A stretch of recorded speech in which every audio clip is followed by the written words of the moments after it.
And what precisely remains to be told before we come to the height of the plague, while the pestilence was gathering all its strength for an assault on the town, so that it could take hold of it for good, are the long, desperate, monotonous efforts that a few individuals like Rambert made to rediscover happiness, and to preserve from the plague that part of themselves that they defended against all assault.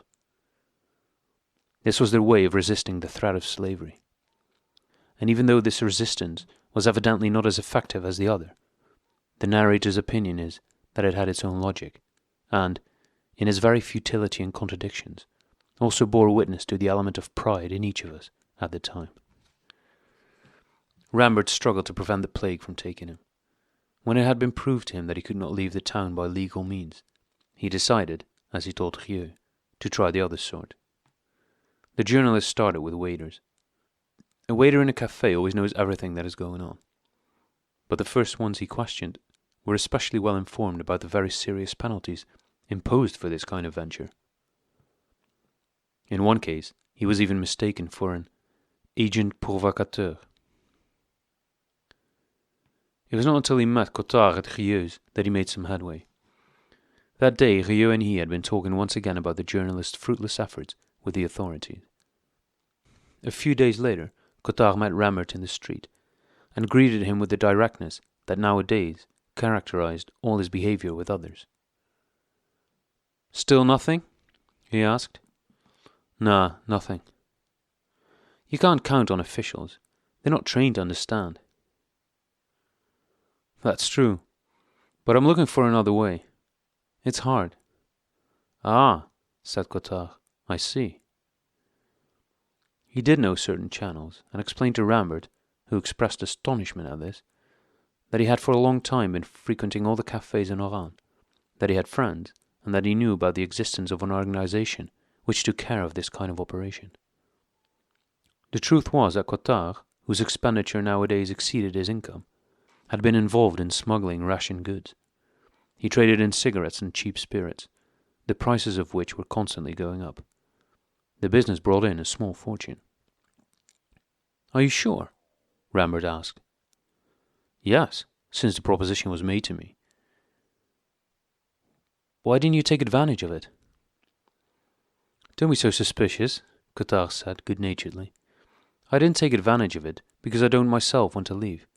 I have my reasons." And after a pause he added, "Why don't you ask what those reasons are?" "I assume," said Rambert, "that it's none of my business." "In a sense, no, it isn't. But in another... Well, in any case, the one thing that's clear is that I feel much better here since we've had the plague." The other man listened to him speaking. "How does one join this organization?" "Oh, it's not easy," Cottard said. "Come with me." It was 4 o'clock in the afternoon. The town was slowly cooking beneath a leaden sky. All the shops had their blinds down. The roads were empty. Cottard and Rambert took streets with arcades, and walked along for some time without saying anything. It was one of those times when the plague became invisible. This silence, this death of colours and movement, could belong to summer as much as to the pestilence. One could not tell if the air was heavy with menace, or with dust and scorching heat. You had to look and think yourself back to the plague, which only betrayed its presence by negative signs. Cottard, who had some affinity with it, pointed out to Rambert, for example, that there were no dogs around, though normally they would have been lying on their sides, panting, just inside doorways, in search of some unattainable coolness. They took the Boulevard des Palmiers, crossed the parade ground, and went down towards the area of the port. On the left, there was a green-painted café, shaded by a slanting awning made of coarse yellow cloth. As they went in, Cottard and Rambert wiped their foreheads. They sat down on folding garden chairs in front of green, cast-iron tables. The room was entirely empty. Flies buzzed in the air, and in a yellow cage standing on the rickety counter, a parrot was slumped on its perch, with all its feathers drooping. Old pictures showing battle scenes hung on the walls, covered with dirt and the thick filaments of cobwebs. Bird droppings were drying on all the metal tables, including the one in front of Rambert. He was unable to explain quite where they came from, until, after a little commotion in a dark corner, a splendid cockerel hopped out. Just then the heat seemed to increase even further. Cottard took off his jacket and banged on the table.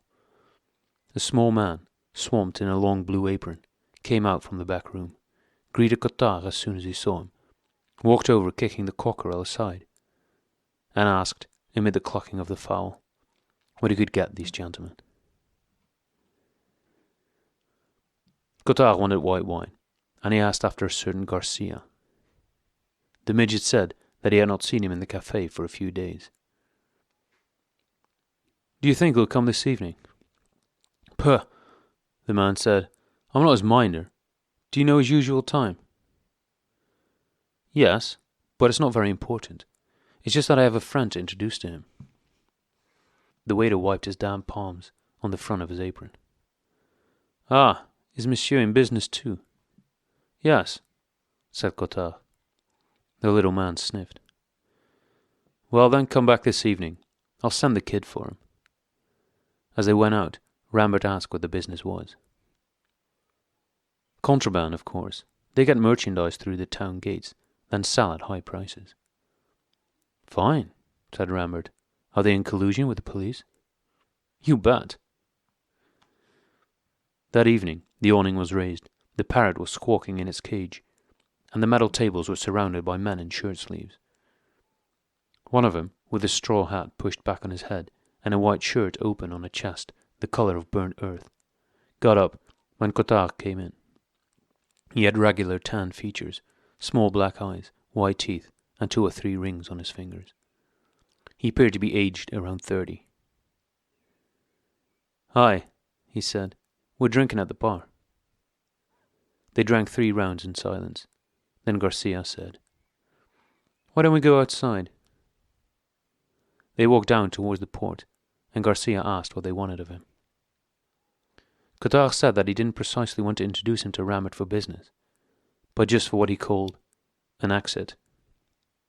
Garcia walked straight ahead, smoking. He asked a question, using he to refer to Rambert, as though unaware of his presence. What does he want to do? He has a wife in France. Ah.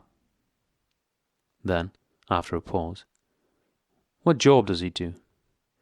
Journalist. That's a profession where they talk a lot. Rambert said nothing. He's a friend, said Cottard. They went on in silence. They had reached the docks, access to which was barred by large iron fences. But they walked over to a little canteen where fresh sardines were sold, the smell of which was wafting towards them. In any case, Garcia said in conclusion, I'm not the one who deals with that. It's Rieux. I'll have to find him. It won't be easy. Ah, said Cottard. Is he in hiding? Garcia did not answer. Near the canteen he stopped and turned to Rambert for the first time.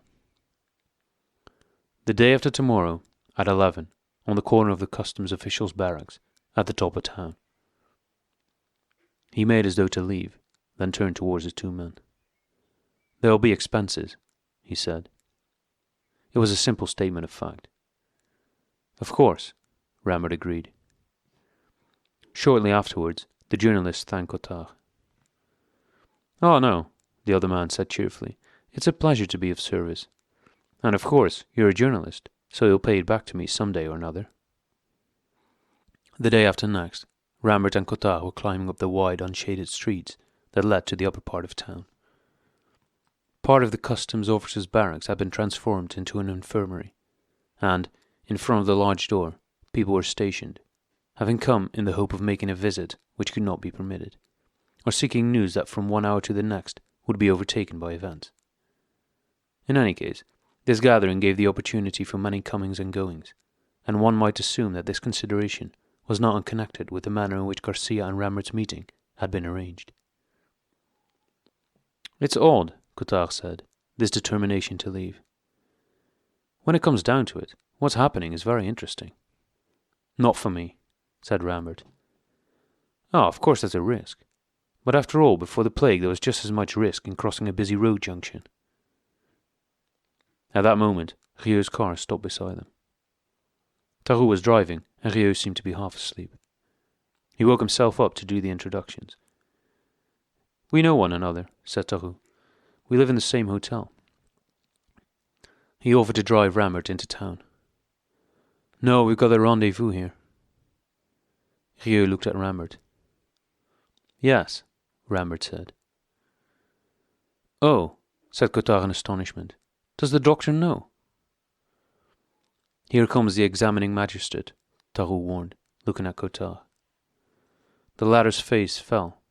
Monsieur Othon was indeed coming down the street towards him with a brisk but even step. He raised his hat as he passed the little group. "Good day, monsieur," said Tarrou. The magistrate returned the greeting from the occupants of the car, and, looking at Cottard and Rambert, who had stayed in the background, nodded gravely at them. Tarrou introduced Cottard and Rambert. The magistrate looked at the sky for a second and sighed, remarking that these were indeed sad times. "They tell me, Monsieur Tarrou, that you are engaged in applying preventive measures. I cannot applaud this enough. Doctor, do you think that the disease will spread?" Rieux said that he could only hope that it would not, and the magistrate replied that one must always hope, but the designs of Providence are unknowable. Tarrou asked him if the events had brought him an excess workload. "On the contrary, what we call common law cases are in decline. Nowadays, all I have to examine are serious breaches of the new regulations. Never have people shown such respect for the old laws." "This is because, by comparison, they seem good, inevitably," Tarrou said. The magistrate abandoned the reflective air that he had assumed, with his gaze apparently suspended in mid-air. Now he examined Tarrou coldly. "What does that matter?" he said. "What counts is not the law, but the sentence imposed. We can do nothing about it." "That man," Cottard said, when the magistrate had laughed, "is enemy number one."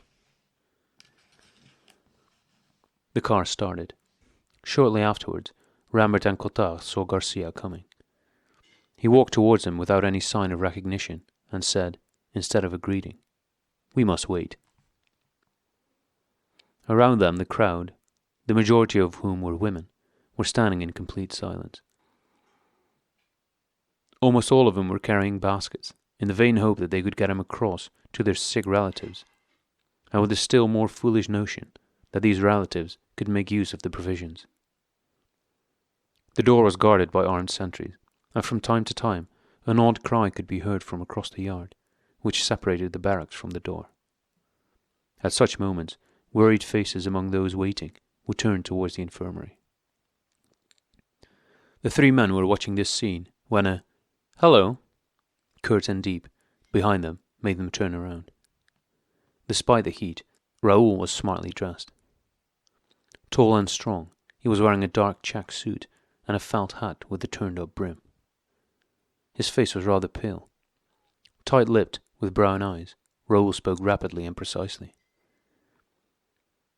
"We'll go down into town," he said. "Garcia, you can leave us." Garcia lit a cigarette and let them walk away. They did so quickly, adjusting their steps to keep up with Raoul, who had placed himself between them. "Garcia explained to me," he said. "It can be done. In any case, it will cost you 10,000 francs. Rambert replied that he accepted. "Have lunch with me tomorrow at the Spanish restaurant in the harbour." Rambert said that was understood, and Raoul shook his hand, smiling for the first time. After he had gone, Cottard made his apologies. He was not free the following day, and in any case, Rambert no longer needed him. When the following day the journalist entered the Spanish restaurant, all heads turned as he went past. This shady cellar, situated below the level of a little sun-dried yellow street, was only frequented by men, mostly of Spanish appearance.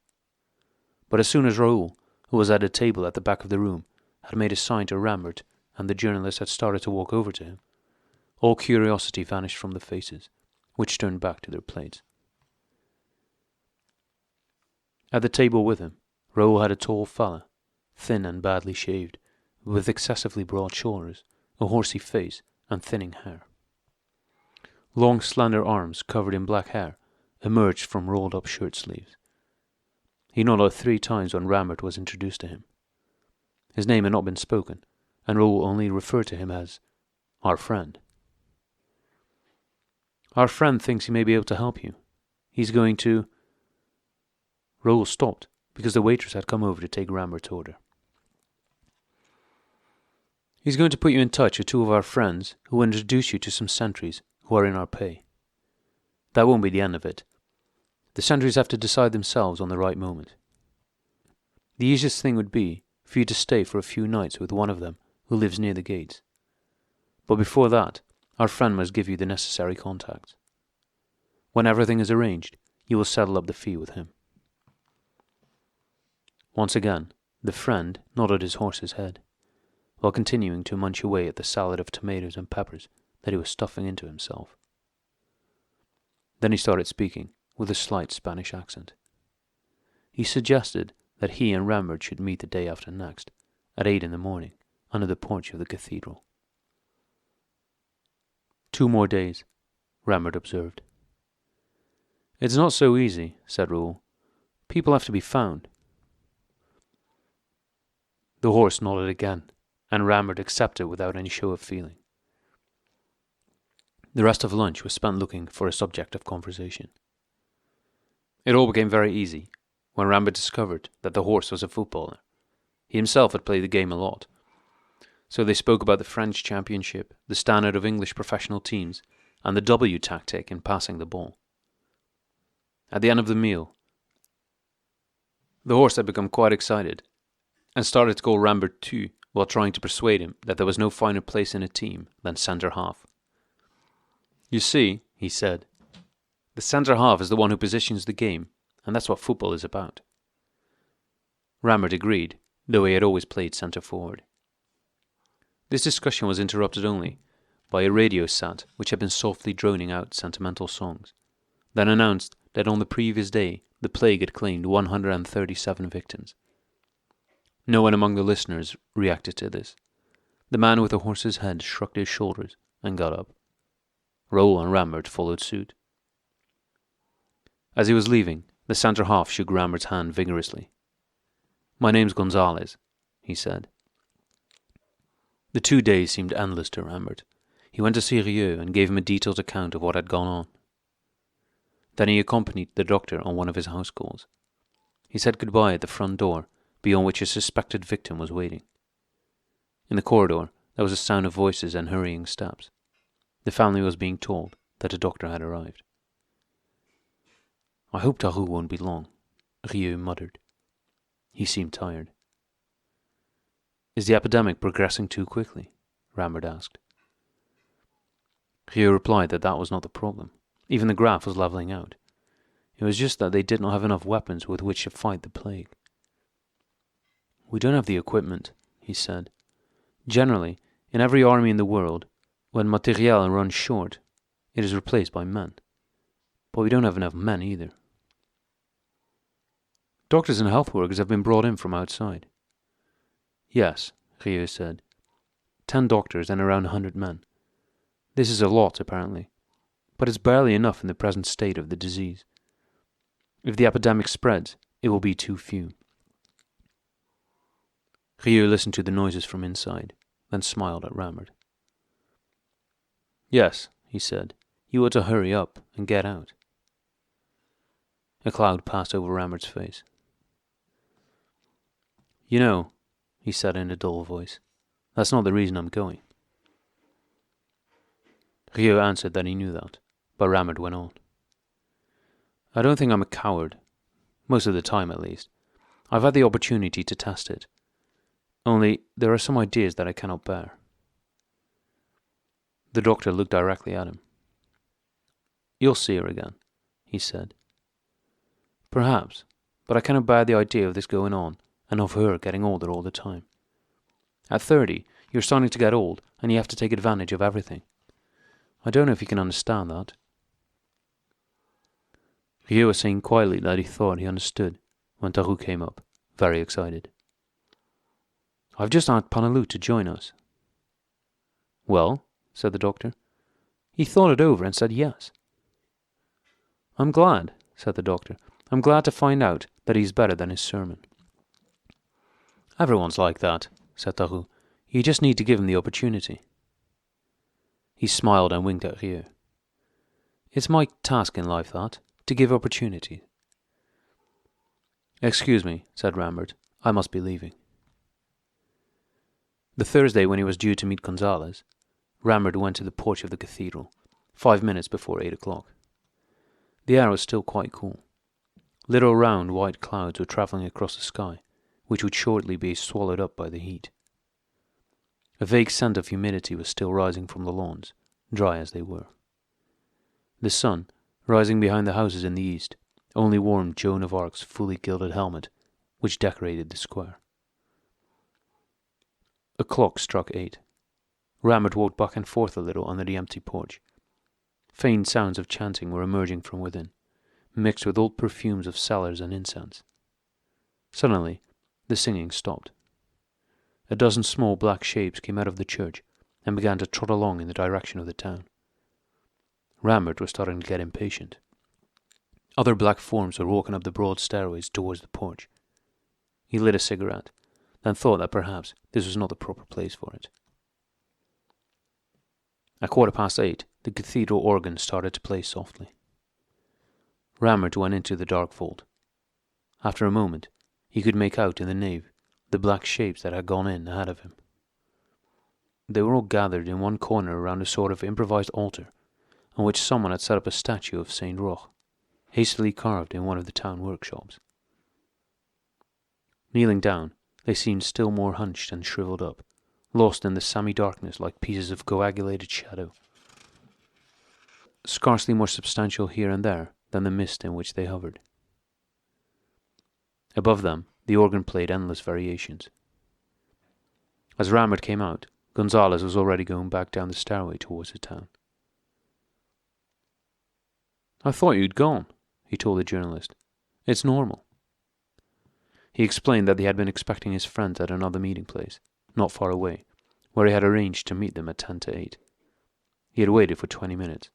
In vain. There's some problem, that's for sure.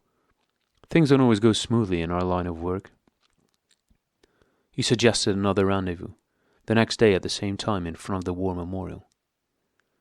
Rambert sighed and pushed back his hat. It's nothing, Gonzales assured him. Think of all the moves, crosses and passes that have to be made before you score a goal. Of course, Rambert agreed, but a match only lasts an hour and a half. The war memorial in Oran is situated at the only place from which one can see the sea, a sort of promenade which for quite a short distance runs along the cliffs overlooking the port. The following day, Rambert, first to arrive at the meeting place, was attentively reading the list of those who had died on the field of honor. A few minutes later, 2 men came over, looked at him without any particular interest, then went over to lean on the parapet of the promenade, seeming altogether absorbed in contemplating the bare, deserted quays. Both men were the same height, each wearing blue trousers and a dark blue short-sleeved pullover. The journalist moved a short distance away and sat down on a bench where he could keep them in view. This was when he noticed that they could surely not be more than 20 years old. Just then, he saw Gonzales walking towards him, apologizing. Here are our friends, he said, leading him towards the young men whom he introduced as Marcel and Louis. From the front, they looked very alike, and Rambert guessed that they must be brothers. Here we are, said Gonzales. Now we know each other. We have to make the actual arrangements. Marcel and Louis said that their turn at sentry duty began in 2 days and lasted a week. They would have to look out for the most convenient day. 4 of them guarded the west gate, and the other 2 men were professional soldiers. There was no question of involving them in the business. They could not be trusted, and in any case, it would put up the cost. But occasionally, these 2 colleagues would go and spend part of the night in the back room of a bar that they knew. So Marcel and Louis suggested to Rambert that he should come and stay with them, near the gates, and wait for someone to come and fetch him. In these circumstances, the crossing would be quite easy, but they would have to hurry, because there was talk recently of setting up double sentry posts outside the town. Rambert agreed and handed round some of his last cigarettes. The one of the pair who had not yet spoken asked Gonzales if the matter of expenses had been settled, and if they could have an advance. "No," said Gonzales, "there's no need. He's a friend. The account will be settled on departure." They fixed a new meeting. Gonzales suggested dining in the Spanish restaurant the day after next. From there, they could go to the sentry's house. "For the first night," he told Rambert, "I'll keep you company." The next day, Rambert was going up to his room in the hotel when he met Tarrou on the staircase. "I'm going to see Rieux," Tarrou said. "Would you like to come?" Rambert hesitated and said, "I never know if I'm getting in his way." "I don't think so. He often talks to me about you." The journalist thought, then said, "Listen, if you have a moment after dinner, however late it is, both of you come to the hotel bar." "It depends on him, and on the plague," said Tarrou. Even so, at 11 o'clock that evening, Rieux and Tarrou came into the narrow little bar. About 30 people were there, pressed together, talking in very loud voices. Coming from the silence of the stricken town, the new arrivals halted, slightly stunned. They understood the agitation when they saw that spirits were still being served. Rambert was at one end of the counter, waving to them from a bar stool. They gathered round, Tarrou calmly pushing aside a noisy neighbour. "You're not worried about drinking alcohol?" "No," Tarrou said. "Far from it."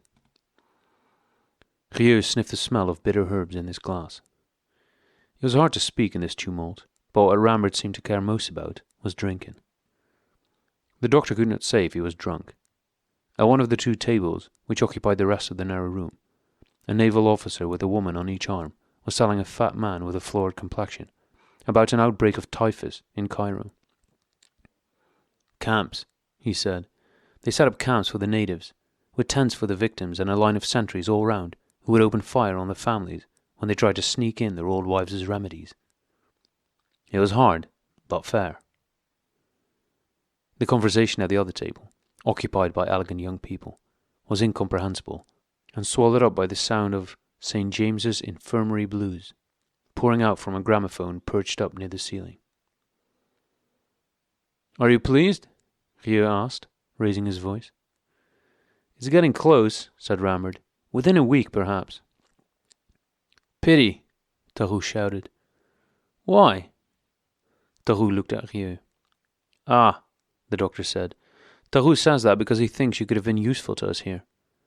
But I understand only too well how much you want to leave." Tarrou paid for another round.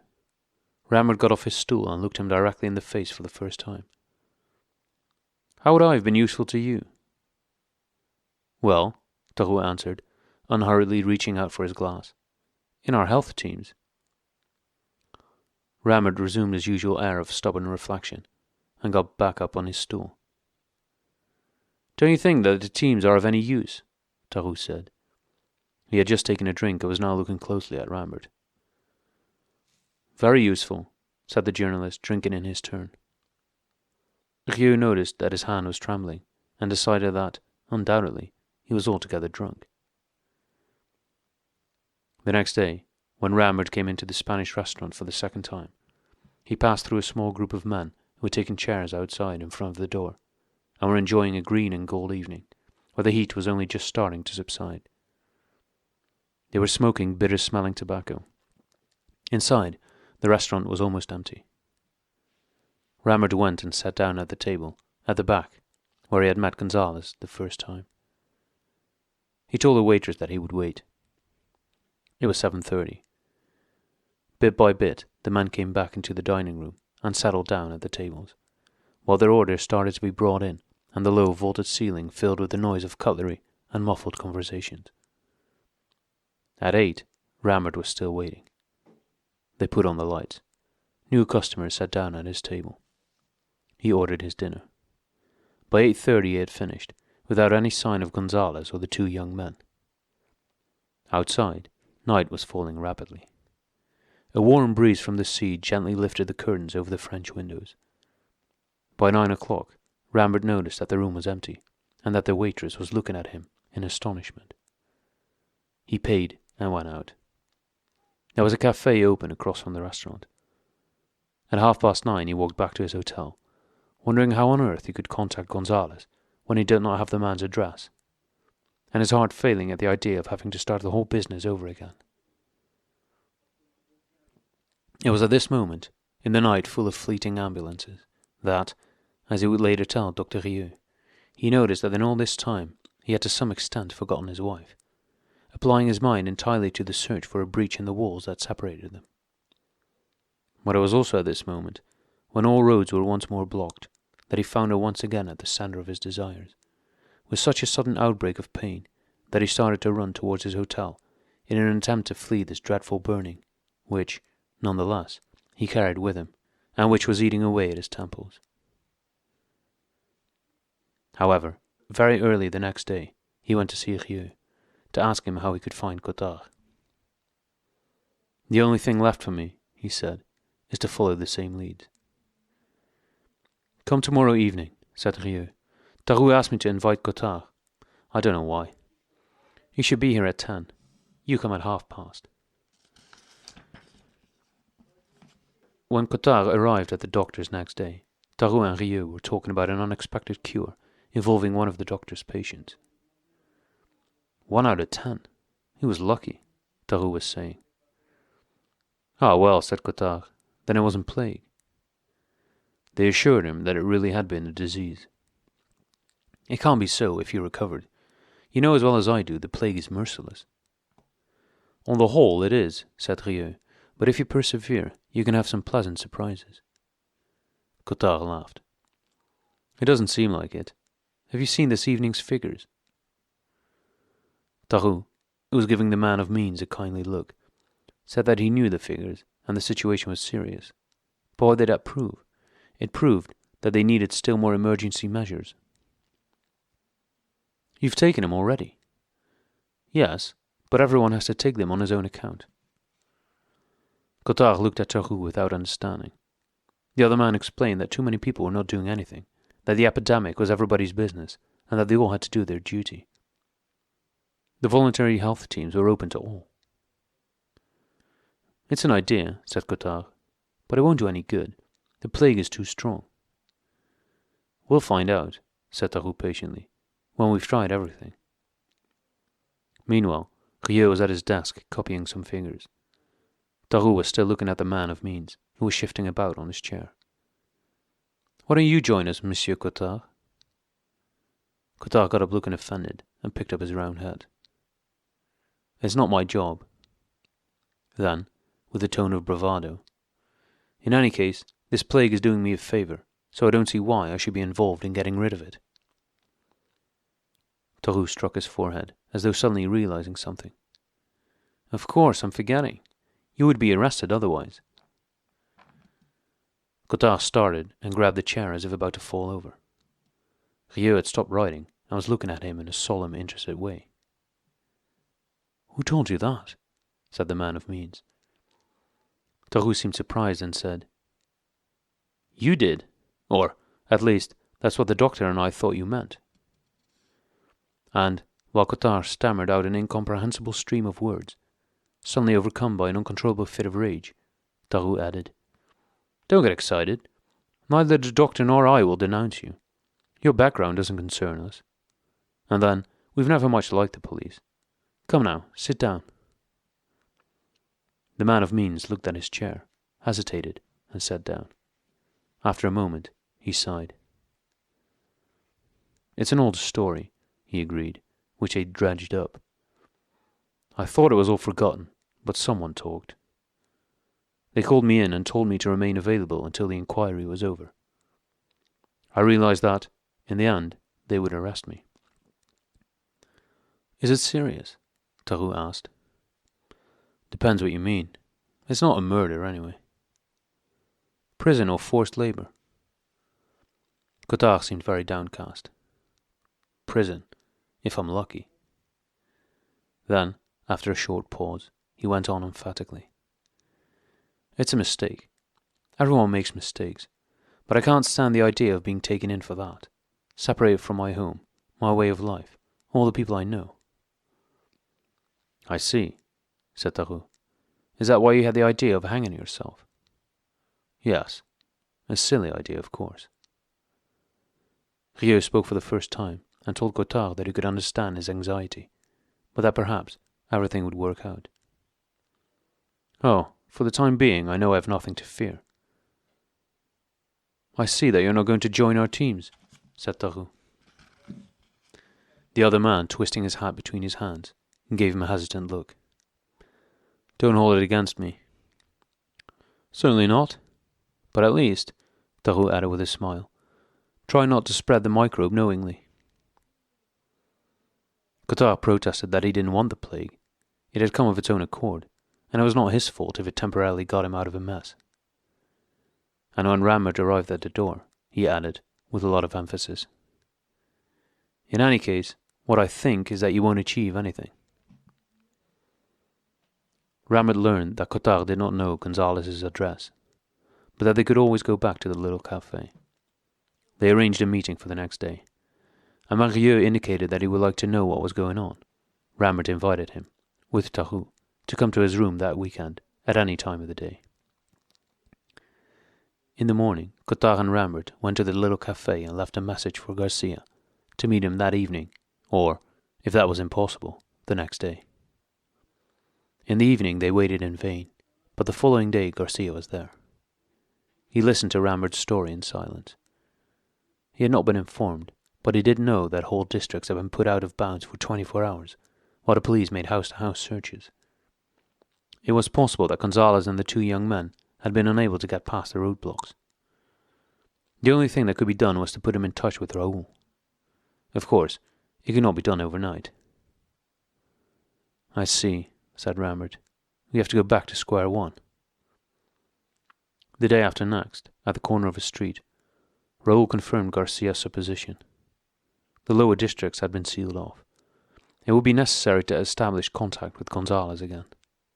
2 days later, Rambert was having lunch with the footballer. "It's ridiculous," he said. "We should have settled on some way of contacting one another." Rambert could only agree. "Tomorrow morning we'll go and see the kids and try to arrange it all." The next day the kids were not at home. A meeting was arranged for the following day at noon on the Place du Lycée, and Rambert went home with a look on his face that struck Tarot when he met him that afternoon. "Something wrong?" Tarot asked. "It's having to start over again," Rambert said. And he repeated his invitation. "Come over this evening."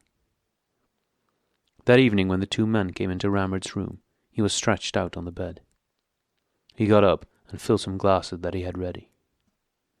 Rieux, taking his drink, asked if things were going well. The journalist said that they had once more completed a full round, got back to the same point, and would soon have his final meeting. He drank, and added, "Of course they won't come." "You mustn't make a regular thing out of it," said Tarot. "You still haven't understood," Rambert replied, shrugging his shoulders. "What haven't we understood?" "The plague." "Ah," said Rieux. "You haven't understood that it's all about starting again." Rambert went into a corner of the room and put on a little record player. "What is that record?" asked Tarot. "I know it." Rambert replied that it was St. James's Infirmary Blues. In the middle of the record, they heard 2 shots ring out in the distance. "A dog, or an escape," said Tarot. A moment later, the record ended, and the sound of an ambulance became clearer, got louder, passed under the windows of the hotel room, decreased, then finally died away. "That record is not funny," said Rambert, "and I've heard it at least 10 times today." "Do you like it that much?" "No, it's the only one I have." And, a moment later, "I tell you, it's about starting again." He asked Rieux how the health teams were working. There were 5 of them in operation, but they hoped to form others. The journalist was sitting on his bed, and appeared to be concentrating on his nails. Rieux looked at his stocky, powerful shape on the corner of the bed. He suddenly became aware that Rambert was looking at him. "You know, Doctor," he said, "I've thought a lot about your organization. If I haven't joined you, there's a reason for it. Anyway, I think I could still put my life on the line. I fought in Spain." "On which side?" Tarot asked. "On the losing one. But since then I've reflected a bit." "On what?" "On courage. I know now that man is capable of great actions.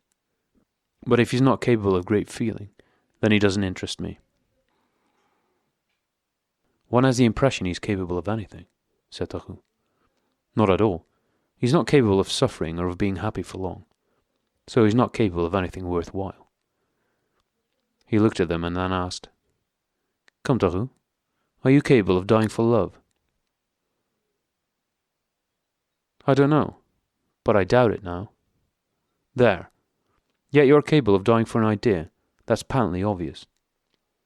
"Well, I've had enough of people who die for ideas. I don't believe in heroism. I know that it's easy, and I've found out that it's deadly. What interests me is living or dying for what one loves." Rieux had been listening closely to the journalist. Still looking at him, he said gently, "Man is not an idea, Rambert." The other man jumped up from the bed, his face contorted with emotion. "He is an idea, and a very brief one, just as soon as he turns away from love. And that's the trouble. We are no longer capable of love. Let's resign ourselves, Doctor. Let's wait until we are capable of it, and if it's really not possible, wait for the general deliverance, without playing at heroes. As for me, I'm not going any further." Rieux stood up with a look of sudden tiredness. "You're right, Rambert. Quite right. And I wouldn't want to divert you from what you intend to do for anything in the world, because it seems to me good and proper. But I have to tell you this. This whole thing is not about heroism. It's about decency. It may seem a ridiculous idea, but the only way to fight the plague is with decency." "What is decency?" Rambert asked, suddenly serious. "In general, I can't say, but in my case I know that it consists in doing my job." "Ah!" said Rambert furiously. "I don't know what my job is.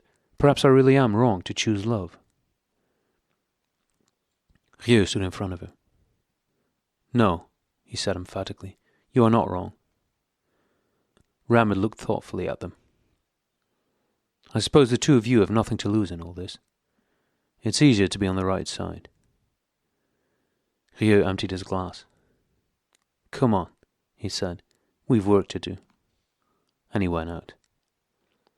Tarot followed, but seemed to have second thoughts just as he was leaving. He turned to the journalist and said, "Do you know that Rieux's wife is in a sanatorium a few 100 miles from here?" Rambert gave a gesture of surprise, but Tarot had already left. Very early the next morning, Rambert telephoned the doctor. "Would you agree to let me work with you until I find the means to get out of town?" There was a silence on the end of the line. Then, "Yes, Rambert. Thank you."